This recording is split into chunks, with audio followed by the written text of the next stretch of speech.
আসসালামু আলাইকুম। গত ভিডিওতে আমি দেখিয়েছিলাম ফোর ওয়ে রিভার্সিং বাল্ব আসলে কিভাবে কাজ করে। এই ভিডিওতে আমি আপনাদের দেখাবো ফোর ওয়ে রিভার্সিং বাল্বের অভ্যন্তরীণ অংশ বা এর ভিতরে কি কি আছে সেই বিষয়টা। তাহলে চলুন প্রথমে আমরা এটা কাটবো, কাটার পরে বাকি অংশগুলো দেখাবো।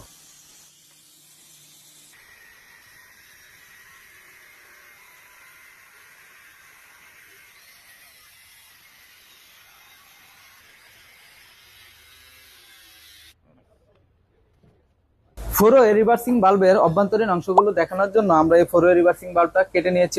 আর এখানে যদি আমি নামগুলো জানাই তাহলে এটার নাম হচ্ছে ফোর ওয়ে রিভার্সিং বাল্বের বডি। এই মাঝের যে অংশটা দেখতে পাচ্ছেন এটা হচ্ছে স্লাইডার, এটা হচ্ছে সাপোর্ট ফ্রেম, আর এই দুই পাশে যে দুইটা আছে এটা হচ্ছে পিস্টন। পিস্টনের সাহায্যে একবার কুলিং মোডে যায়, একবার হিটিং মোডে যায়। এই সলিনয়েড যখন অন থাকে তখন হিটিং এ থাকে, সলিনয়েড যখন অফ থাকে তখন কুলিং মোডে থাকে। কুলিং মোডে যখন থাকে, ধরেন সাপোজ এই দুইটা লাইন সংযোগ একত্রিত করে দিবে। হিটিং মোডে যখন থাকবে জাস্ট এই পিস্টনের মাধ্যমে রিভার্স হয়ে এই দুইটা সংযোগ একত্রিত করে দিবে।